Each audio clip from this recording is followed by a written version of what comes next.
everybody. It's Allie, and welcome to our Y&R Chat for Sunday, March 17th, 2024. I know it was a big week. I know that Jordan held Victor at gunpoint, and then Nick tased her in the neck, and we found out that Ashley has some kind of split personality situation going on, and Lily came home to find Daniel and Heather in love. But the biggest story of the week for me was Phyllis taking off her hair at the bar. That had me choking. Absolutely out of breath. Cannot believe how good that was. Dang. I mean, she started out by peeling off her fake eyelashes, and I thought to myself, oh, this is some realness right here. And then she took off the earrings, and I thought, yeah, let's get comfortable. But when she reached around and unclipped that hairpiece and pulled it out in a big wad and just whacked it down on the bar, I could not believe my eyes.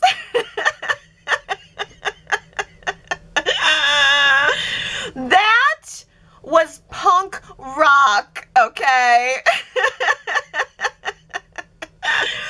Phyllis is the Courtney Love of daytime. You never know what she is gonna do. She was drunk and tired and heartbroken, and she just needed all of the artifice to come off. Oh my goodness. Wow. Nick was stunned, as was I. His face, I screen capped it, was like, what is going on here? My brain no computy. And I really felt for him because I never would have guessed that she had in a hairpiece. You know I can't tell. So it was like watching a magician reveal their trick or something. Like tell you how they did the magic trick. Nick and I were both flabbergasted, but in a good way. Do you think that there is any chance that Y&R or Michelle Stafford listens to Y&R Chat and they were like, well, we always hear Allie talking about how she cannot spot fake hair. So let's Wizard of Oz her and reveal this hairpiece from behind the curtain. Hero of the week, hands down, Mr. Nicholas Newman. Thank you, Nick. First of all, he defied my own low expectation of him, and he was a complete gentleman with Phyllis while she was drunkenly trying to paste her body all over his. He was a gentleman. And he became the action star that we know he is, coming to Victor's rescue, sneaking up behind Jordan and tasing her in the neck. In the neck, you guys.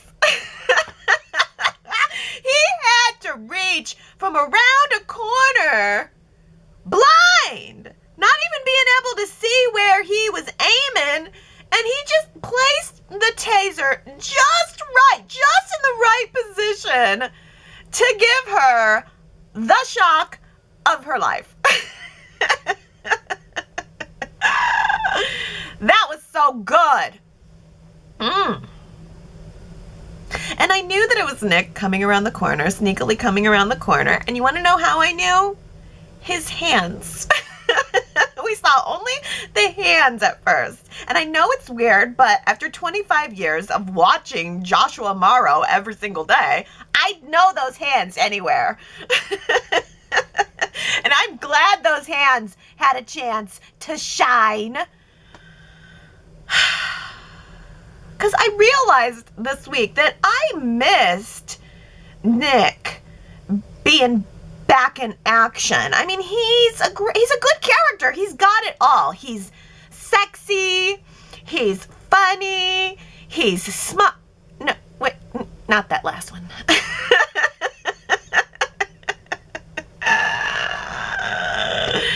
Not that.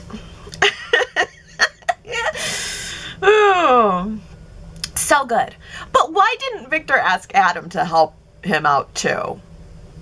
Victor's always talking lately about how proud he is that his two sons are working together so well these days. This would have been a really good opportunity to let Adam in on some of the action. And the action was essentially this. Victor rushed off on Nikki to go meet Jordan in some kind of camera-free alleyway. I don't even know if those actually exist still in this day and age. But he offered Jordan a cool 10 million buckaroos and a beautiful home in the south of France with a pool. That's right. Pool implied.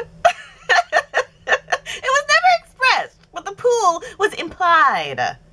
Okay.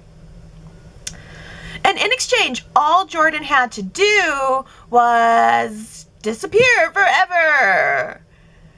He even offered himself up as a hostage for her to take with her until she got away safely and got where she was going, and then she could let Victor go. That was the deal. And Jordan seemed to accept the deal, but then shocker, went back on her word, drove Victor at gunpoint to some gross dungeon room with a dirty bed in it. I hate that. The dirty mattress. Ugh. And then she thought that she was just going to lock Victor up and keep him there, I guess. Leave him there to starve to death. But then Captain Taze came around the corner and gave her the lights out. And when she came to, guess what? She was the one trapped, locked in the dungeon. Okay, all right. Okay, all right. So what now? What's the plan now exactly? Because next week in the previews, Nikki and Victoria and Claire are all three paying a visit to the dungeon room to see the trapped dragon with their own two eyes. And I don't know, do you think that the police are going to file in right behind them and drag Jordan away to some other prison that she can burn down? Or do you think she's going to find a way to just escape into the mist yet again? I think we all know the answer to that. And then just like that, it was all over for the week. Victor just walked back into the living room like, yeah, that's done now. Nothing to worry about, my babies. I'm gonna go make some business calls. Oh. Well, I did love Michael's role as the sidekick and the one who had to deliver the update to the family about all of this craziness of Victor's plan and gathering them together dramatically. I love that. Just letting them know that, oh, well, Victor's been held hostage by Jordan, but don't worry, he's got a plan.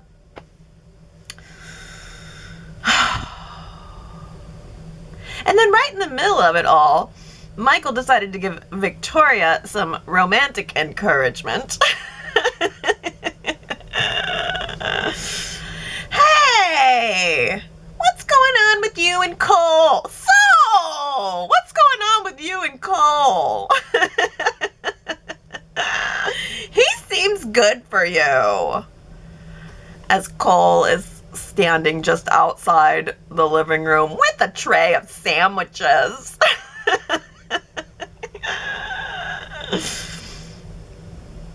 Should have put those sandwiches on ice because Victoria is cold. She told Michael that she just is not interested in a relationship right now. I mean, her whole house did just burn down, so not exactly a good time to start dating, probably. But poor Cole, he overheard the whole thing. And instantly, those sandwiches became sadwiches. You know me, I screen capped it. Well, Victor wasn't the only one who was held hostage this week, because apparently Ashley too is being held hostage by Ashley. Ashley number 1 is being held hostage by Ashley number 2, and maybe Ashley number 3 will be able to tase Ashley number 2 in the neck and restore Ashley number 1 to control. That's what I'm hoping. Lord, that's crazy. Literally. And I love it. It's scary though, dang. Fun, but scary. I loved when alternate Ashley was having lunch with Abby, and suddenly we just heard her inner dialogue saying, ugh, Ashley's daughter is so annoying. It's all about me, me, me, me, me. Well, finally, somebody said it. I just didn't expect it to be Ashley's split personality. And oh, Harrison, how you doing, bud? How's kindergarten or whatever grade you're in? Boo boo ba-doo, gotta go get my hot chocolate. Alternate Ashley is so fun. I'm sorry for having so much fun with it, but I am. Because it's like, it's bad. It's of course bad. Alternate Ashley has like no time for family. She has like no interest in listening to anything that anyone Abbott has to say. All she wants at this point is Tucker. And Tucker is aware enough that something is off with her. He can't deny it anymore. He knows this woman. He knows something ain't right. He knows enough of her history. He has picked up on the fact, before everyone else in the family has picked up on it, that something is really, really wrong here. Now, he can also go ahead and deny it all he wants, but I can see his hero mode kicking in. The hero instinct is strong with Tucker right now because he canceled the trip to Paris with Audra, which in turn ended up costing him his relationship with Audra. Audra has now decided, if you're going to cancel the Paris trip, I'm going to cancel you. I'm done with this. And he is totally denying that it has anything to do with Ashley, but Audra and I know better.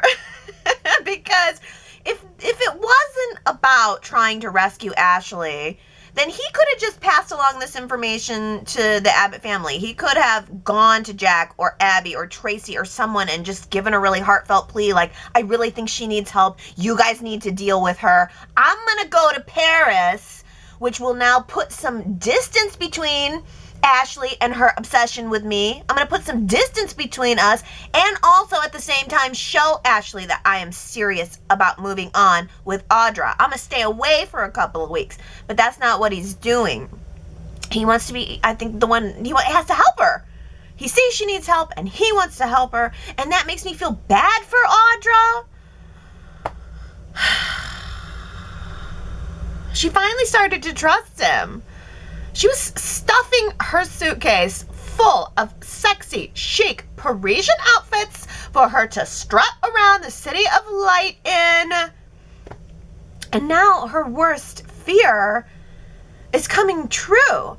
The trip is canceled and she can feel what it's really all about is Ashley.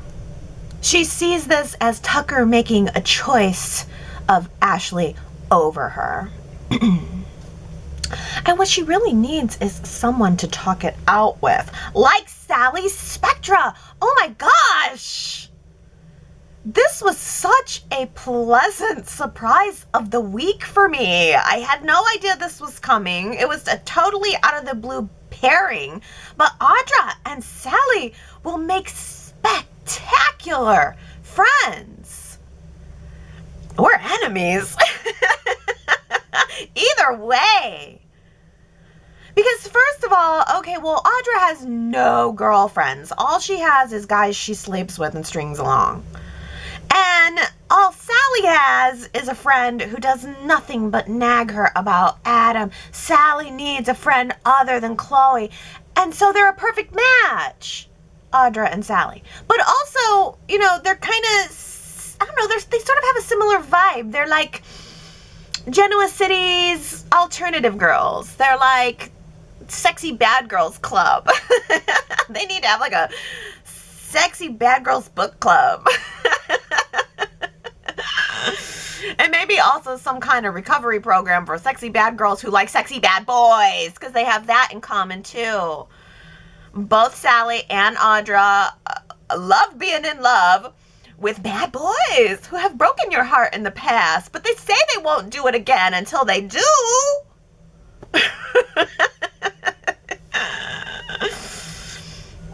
This is a match made in heaven. Possibly even a future love triangle made in heaven too. What do you guys think about that? I mean, Adam coming in, seeing Audra and Sally together, Adam warning Sally about Audra because Audra doesn't like him. I mean, I'm feeling like this has future love triangle written all over it. And I want to know if you guys would be into that. That's our poll question for the week at yrchat.com. Would you like to see an Adam, Sally, Audra, or I guess I should say it like Sally, Adam, Audra triangle? Do you like that idea? Go to yrchat.com and vote this week for or against that idea, because I think it's good. I'd really love to see that. I mean, like, just as Adam and Sally are declaring their love for one another, then all of a sudden their first challenge walks through the door in stilettos. Yes. Yes. So Adam and Sally shared their first I love you this week. And it was so unexpected. It just flew out of nowhere. Adam just said it, and then Sally just said it back to him. I mean, I just thought we were having a catch-up conversation about the family drama and Connor and Victor and all that, and then suddenly up out of the ground popped this gorgeous little I love you flower, budding and then blooming in the spring sun. I love it. It's gorgeous. Another match made in heaven. Heather and Daniel, together at last, kissing and caressing hugging and embracing wherever they want, whenever they want, all around town. Except maybe at Chancellor Winter's, where they work together with Lily. Although, I don't even know if I believe that Heather works there. Has Heather ever shown up at Chancellor Winter's? I don't think I've ever seen her in the office before, but I think it's about time now that Lily is back. I think it would be great to throw Amanda in there too. Like, Heather and Amanda are both lawyers, but Amanda is Team Lily, and maybe she's, you know, kind of jabbing in at Heather a little bit about taking the boyfriend away. I love it. Yeah, I'm so glad Lily is back. She is back, and she has groceries. She came with an armful of groceries, ready to cook a meal for Daniel to celebrate their reunion.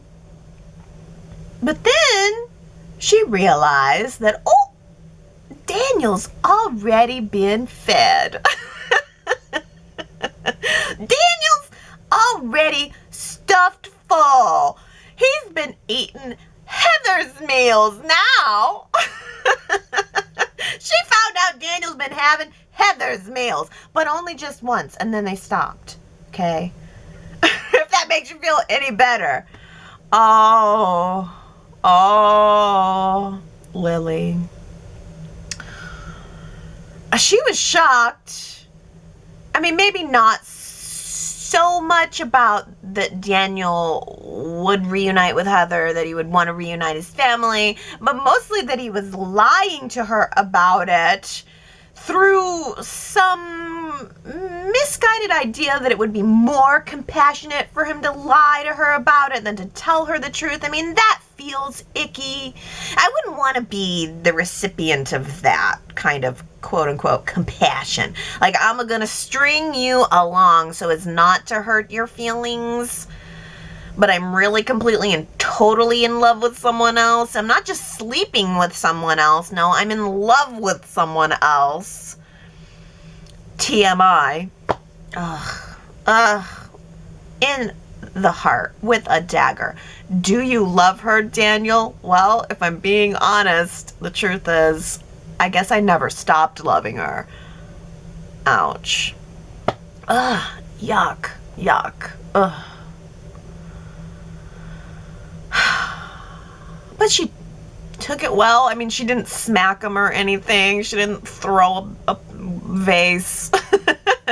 But then again, she said it herself. That's me. So reasonable. She kept it together. But she was not happy when Daniel outed Devon about knowing. And I almost kind of think that subconsciously Daniel did that on purpose. Like, he wanted Lily to know that he wasn't alone in the deception, that he talked it over with her brother before he decided it would be better to lie to her. And he threw Devon completely under the bus. That got Devon into trouble with Lily. Like, I think she said she wanted to slap him, too.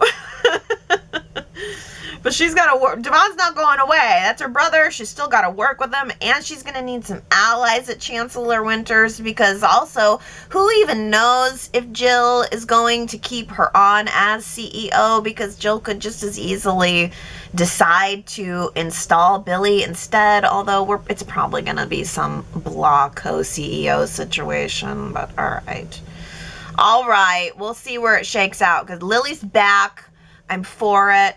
She's going to have some challenges ahead. She's going to be battling for her job. She's going to be navigating the whole Mamie versus Jill's side dynamics, and then doing it all with Heather buzzing around, like, deliriously happy in love with her new boyfriend. What in the heck were Summer and Kyle thinking, trying to hire a nanny for Harrison who has boring socks? I don't think so. Harrison will have none of that. Thank you.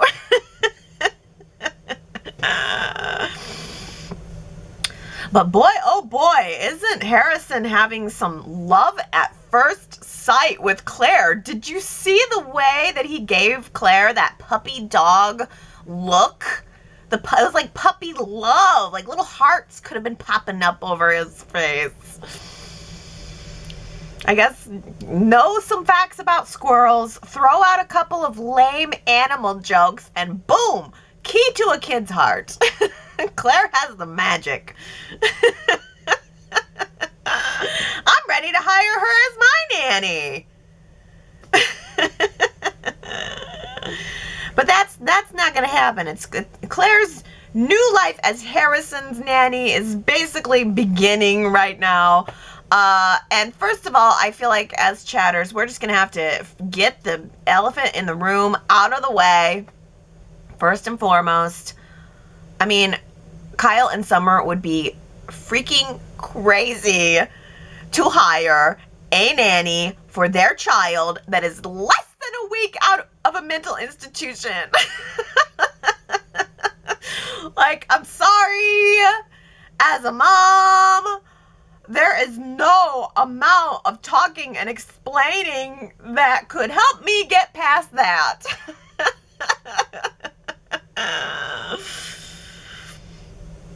But I'm sure that Victoria will talk them into it for baby Claire's sake. Oh, gosh, okay, I'm sorry, but did it bother anybody else at how completely unrattled Victoria seemed this week? Her whole house just burned to the ground, and she's out for casual coffee at Crimson Lights because that's what Claire wants. And she didn't even mention anything about the house burning, I don't think. I mean,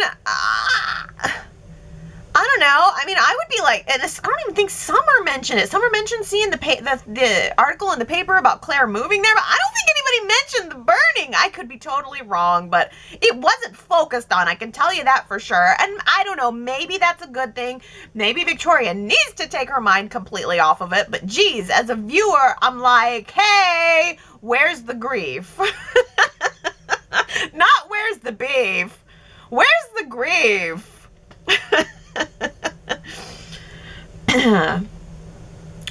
We don't have time for dealing with Victoria's whole life being gone. It's all about Claire right now and her future romance with Kyle that we all know is coming. I mean, I think that would really be interesting. It's gonna drive Summer crazy. I think it would really extra drive Summer crazy if Harrison started liking Claire more than her. I mean, Harrison swapped out Tara for Summer. Why not swap out Summer for Claire? Oh, that would be perfect for everyone. I mean, that would leave Summer free 24/7 for more sexy time with Chance. And I am loving this sexy time. Could you even believe that shower sex scene? Like, whoa! They had a sponge and everything. How soapy. Literally. Cue the fireworks. Oh, that was last week's Who Said It quote, and that quote came from our very own Ms. Nina. Nina was talking to Chance, commenting on the Jill versus Mamie feud at Chancellor Winters, and she said, cue the fireworks. So Nina knows what was coming. And so did Hannah, Victoria, Dolores, Tanya, Henry, Sharon W., Justin, Wonderful Wendy, Brittany, Diana, and Daisy. You guys guessed it. But can you guess this? I think it's hard, but you never know. Here's the quote. Your detective skills are very impressive. Your detective skills are very impressive. Who said it? Now, if you think that you know, you should go to yrchat.com to leave your guess And then if you get it right, I will come back next Sunday and give you a shout out on the very next Y&R Chat. And now on to our comments, starting with Diana, who says, I'm probably alone in this opinion, but I'm not really looking forward to seeing Claire become Harrison's nanny. In fact, I wouldn't mind if she were written off the show. That's just how I feel. She's been great in her role, but I don't need to continue seeing her living in town. I truly would love to see Harrison's birth mother, Tara, return to Genoa City to regain custody of her son and maybe even win Kyle's heart. It fits with the storyline, and she seemed to be well liked by many viewers.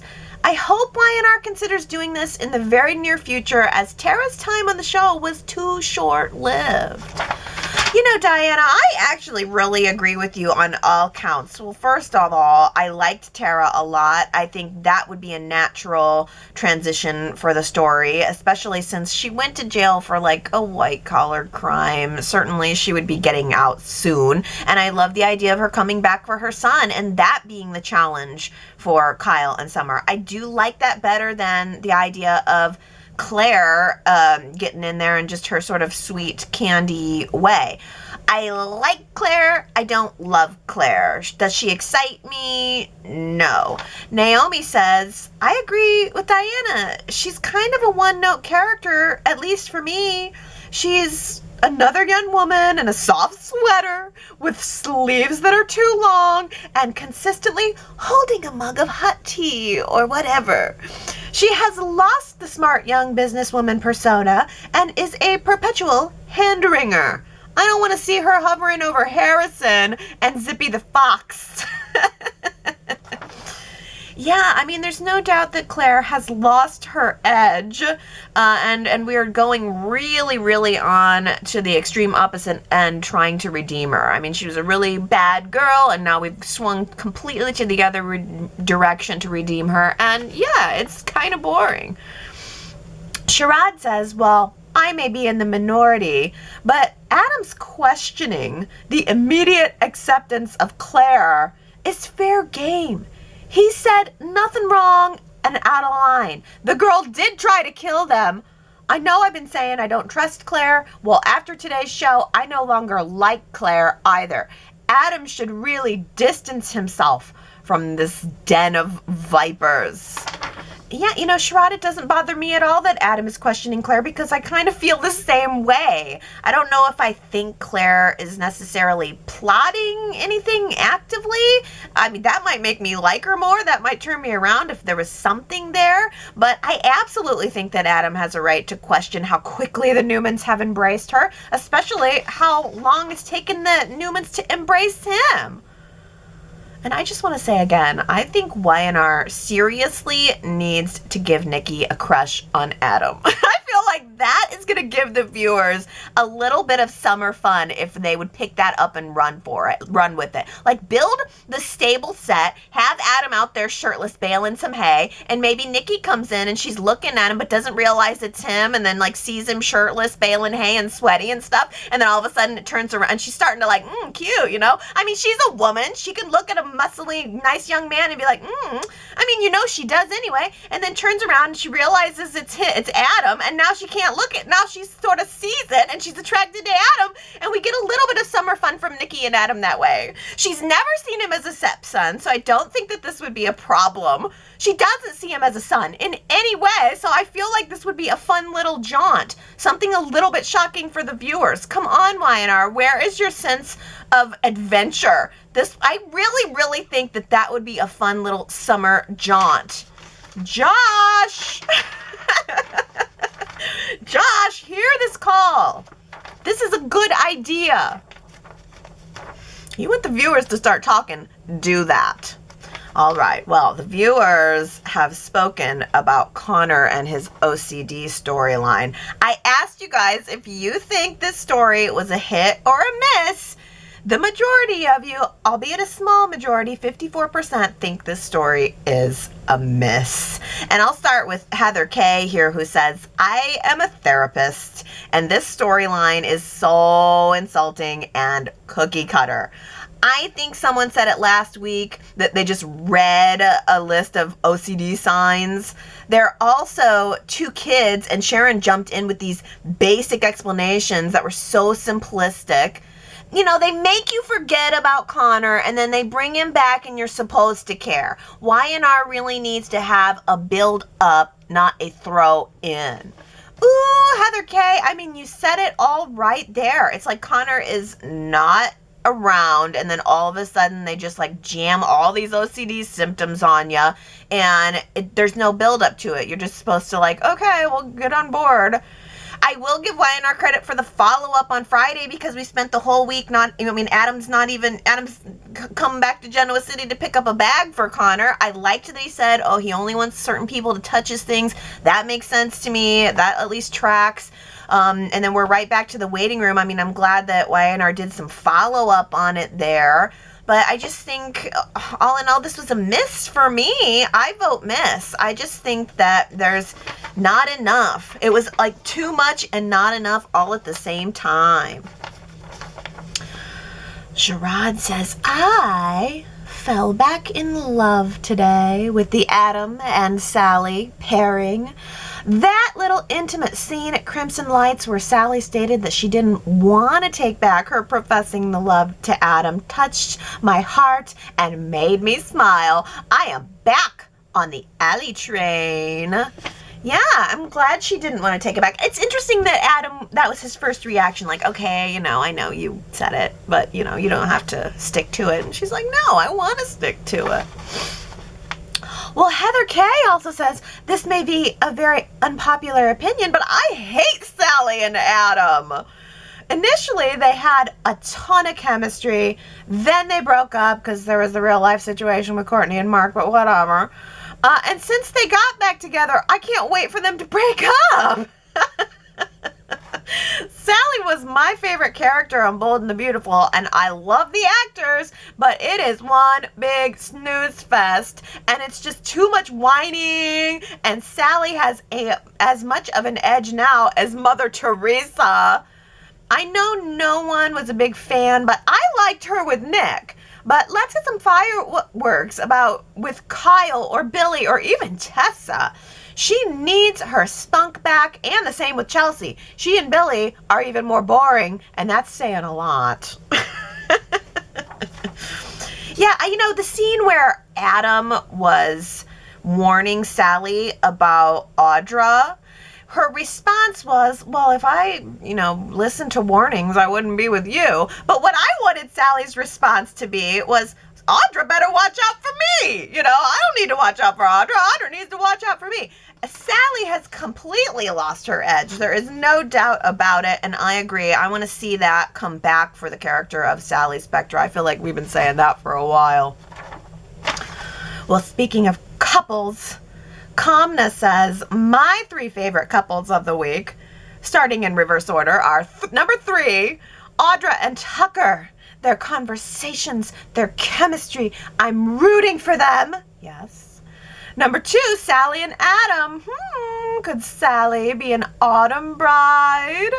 And number 1, Sally and Audra. Yes! Finally, female friends worthy of each other. This is so much better than Sally and Chloe. More, please! I love that Kamna, yes. I think Sally and Audra could just be so, so good. They need each other. To level with one another, Well, Dolores says, okay, Audra, don't play the game. Don't play the Ashley game to make Tucker beg and beg and beg for your understanding and acceptance that he is real and his love and his desire for only you. Take Sally's advice to heart, for he genuinely is in love with you for what he is promising, his devotion and success to and or with you. he just cares about Ashley, for he told you that he can detect something is deeply wrong with her, and he's not secretly wanting to have her back in his life. But leave him and take the risk. I think it's worth it. Yes, Dolores, this is definitely a deeper dive take.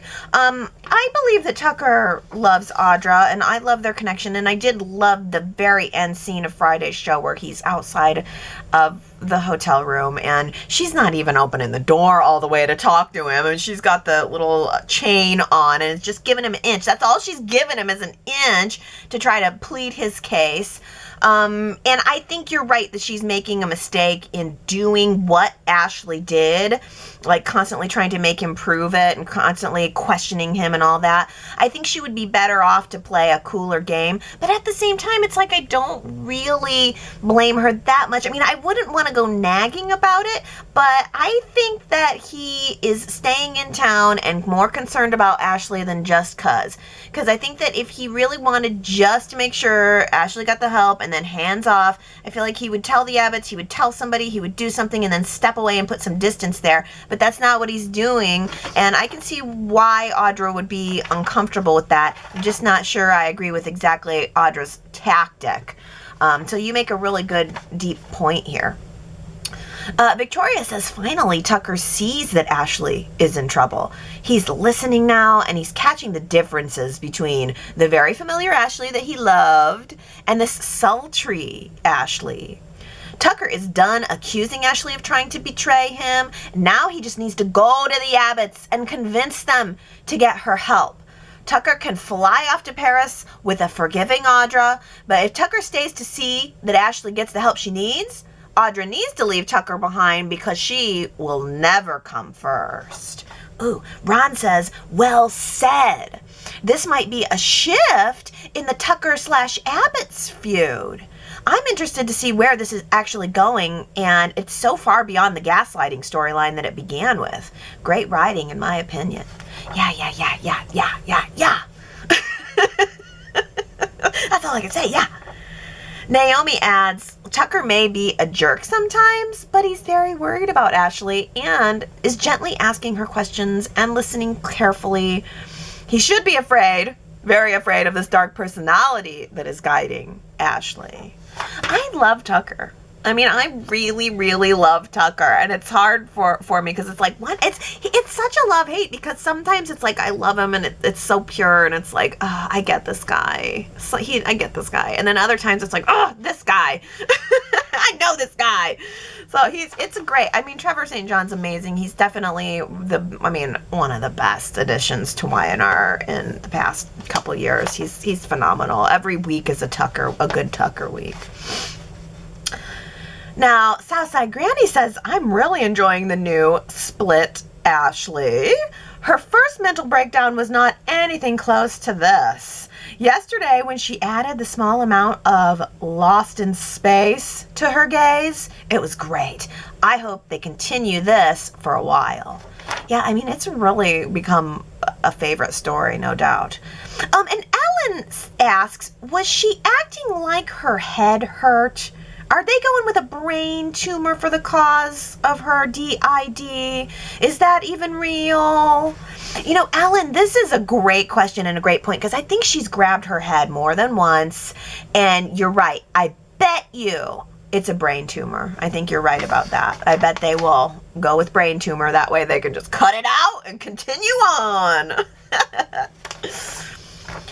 New topic. Victoria says, disclosure. Lily's plastic groceries were courtesy of Fisher-Price. No groceries were hurt in the filming of this scene. These groceries will be donated to some lucky child's play kitchen in the surrounding area. Yes, those will definitely end up in a donation bin. Dolores says, Lily, you deserve better. Billy, Daniel, Kane, men not worth another thought or moment of your time.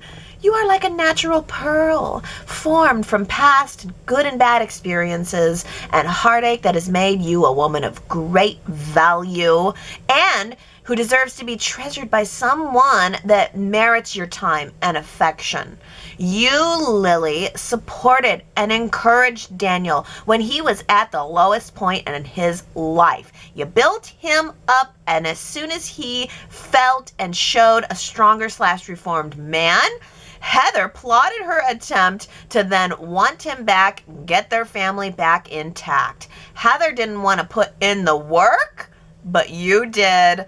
Lily, good riddance. Oh, Dolores, I love that. And I love that you've described Lily as a high value woman, a great value woman, a woman of value. That's beautiful. But, you know, it's also like so much easier said than done when it comes to breakups. You know, like you can logically know this guy did me wrong, but then there's those, you know, the heart wants what it wants, and it's harder to convince the heart to move on than the head. Well, Diana says, is it bad that I don't really feel sorry for Lily? I haven't forgotten how she cheated on Kane more than once and then didn't stand by him when he was being framed for having drugs in his locker at the gym by Avery's ex-husband, Joe Clark, if I remember correctly. That ultimately backfired in Lily's face as we found out that Joe Clark was lying and was a rapist. She believed a man that she just met over her own husband. I feel like this is karma that has come Lily's way. Having said that, I'd like to see Lily find love again with someone who will be true to her. I had this little flash of like, I wonder if they will ever bring Kane back, because when she said that about, I could understand Daniel wanting to reunite his family. I thought, I wonder if maybe that means she could have had some contact with Kane while she was away. But I don't know that Y&R's headed in that direction at all. New direction. How about this from Ellen, who says, I think I missed the whole part where Phyllis was, quote, working so hard to be a better person. Can someone actually help me out with that? I remember a long period of time with her working with Jeremy Stark and then actually faking her death and then, oops, killing Jeremy. Then the judge let her off with 0 consequences, no community service even. Then she has done nothing but hang around fancy places in fancy clothes, feeling sorry for herself, telling her children how much she's changed. Huh? I must have missed her charity work, her intensive therapy sessions, her sincere apologies to everyone she's hurt over the years, her visits to Jeremy's grave, her hard work on Omegasphere or whatever, her devotion to her granddaughter Lucy. Where is the effort? I see nothing. Dang! Ba-bam! Bring the gavel down on Phyllis. I mean, I can't argue with a single thing. That is some truth right there. Because the fact of the matter is, Phyllis hasn't reformed. She hasn't changed. She hasn't done the work one little bit. But Sue W. has the best response. I guess you missed the whole part that Phyllis is saying that it's true, so that makes it true. Yes, that's it. That's it, exactly. Phyllis says it's true, so then it's true, okay?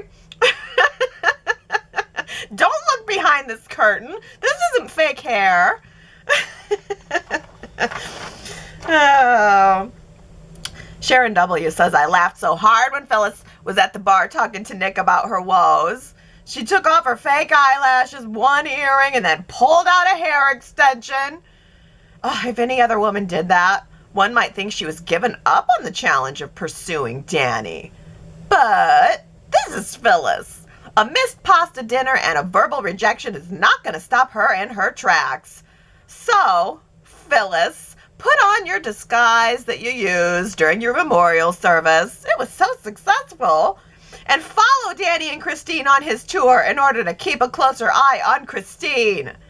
After all, you and Jordan are truly having a lot of success with disguises lately. Yeah, do you think that Phyllis is actually going to give up? She seemed pretty defeated, but it doesn't sound like Phyllis to give up, that's for sure.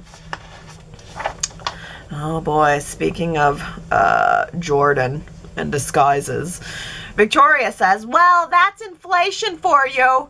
Jill paid Mamie $1 million to leave town over 20 years ago. Now Victor has to cough up 10 times as much to get rid of Jordan. On the positive side, it will buy a lot of wigs and fuel. That 10 million. Yeah, 10 million seems a little low, Victor. Henry says, I couldn't believe that Aunt Jordan was simply left, locked up in that room. I surely thought that Thursday's episode would have the police taking her into custody. And I'm so anxious to see what Friday's episode is going to tell us. Leaving that lunatic alone, that's a big mistake in my humble opinion. Victor and Nick should have alerted the police immediately. As a viewer and a huge fan, this was definitely a WTH moment for me. Yeah, I know. That was a little bit of a letdown. It was like so big and it built it up and then it was like, what's the plan? We're just going to leave her there? I know a couple people aren't feeling this story. I think, Gary, you left a comment this week saying it's just like not doing it for you. And then I think a lot of people end up chiming in saying, well, it's really more about Colleen Zank. And I think that's kind of the case. It's like, oh yeah, there's holes and unbelievability and craziness and ups and downs all over this. And I just feel like it's completely riding on just the infallible, just craziness and amazing delivery of Colleen Zank. Like, she is just so fascinating to watch that it makes me forgive all of the rest of the insulting stuff. Sharon W. says, visiting Jordan will make a great girls' night out for Victoria, Nikki, and Claire. I find it hard to believe that Victor would let the location of the warehouse slip out. No doubt the Newman men will arrive soon, bringing along some groceries and toiletries. Yeah, what are they going to do? Just keep her there? Is that the plan? They're just going to keep her there for a while? I don't get it. That seems like a bad idea. Well, how about this idea from Daisy? Daisy says, Claire mentioned possibly inheriting the mental illness issues that Jordan and her grandmother had. But maybe the sisters aren't the only ones who inherited those issues. Maybe Cole did too. And because of that, Cole may have planted everything Jordan and Claire did. When Claire was born, or he may have planned everything, that Jordan and Claire did. So maybe when Claire was born, Cole decided that he didn't want his child associated with Victor Newman, the man who he believes hurt his mother. So Cole kidnapped Claire from the hospital and raised her on his own. At some point after she grew up, Cole decided he wanted his daughter to have what he believes she is owed, Newman money and privilege. So with the help of his Aunt Jordan, Cole set the stage for Claire to be reunited with her mother and the rest of the Newmans. And when things settled down a bit, Cole will use the information that Claire gave him about Jordan's whereabouts and then move his aunt away from Genoa City. Cole believes that with Jordan and her threats gone, Claire will be able to deepen her connections to the family, bringing her closer to her inheritance. Of course, Cole might be done with Jordan, but that doesn't mean that she's done with her revenge. Ooh, I like the idea of Cole being in on it. Like Cole being a little bit cuckoo, a little bit off, a little bit Cocoa Puffs. Yeah, because, Cole's kind of in that same boat with Claire where it's like, he's a nice guy. And nice is just, only takes you quite so far. So I kind of like the idea of ratcheting up some drama around Cole and maybe working on that mental illness angle that runs in the family, apparently. Okay, last comment comes from Ellen, who says, the Nikki and Victor flashback. Oh, my. Time has passed, and times have certainly changed. The Nikki makeover storyline would never work today. It's great that Melody and Eric have stayed with Y&R, even though they must have had other options. It's special to see the scenes played by the same actors from so long ago. Only the remaining soaps have this kind of TV history. Yeah, absolutely. it's unique to daytime. There is nowhere else where you could see that long ago of a flashback of the same actors in the same roles. I mean, it's an incredible treasure, really. But that being said, I think that you make a great point about that storyline not flying today. Like the whole, yes, prince, make me into a fairy tale princess thing would just not fly today. Today, it's more like, hey, buddy, accept me as I am or get out of my way. Oh, how times have changed. It's crazy. It's like times have changed so much, and then there's some things that just never change. I mean, Y&R has been so consistent, and I think I love that. I mean, I think that's just, it's such a little anchor point, isn't it? I mean, it's like, oh, I remember when, and we're so lucky to have this. I can't even believe sometimes that the show's been around for, what are we in, season 51 or 52? That's just amazing. It's just such a touchstone for our own lives, and I never want to forget how very, very precious and special that is. And I'd like to think Y&R Chat's been a pretty consistent part of that too, for those of you who have been around for the full, I don't know, like 15 plus years at this point. So that's a good thing. We got to keep it going. I'm going to keep it going as long as Y&R keeps it going, and you're a big part of that. So please go to yrchat.com and leave your comments there. Participate in the poll and the quotes, and look at all of the photos and stuff that's there. There's a lot to do always. And then come back and see me next Sunday, and we will chat about the show again. I love you guys. I hope you have a wonderful St. Patrick's Day and a beautiful upcoming week. I love you, and I will see you next time. Bye.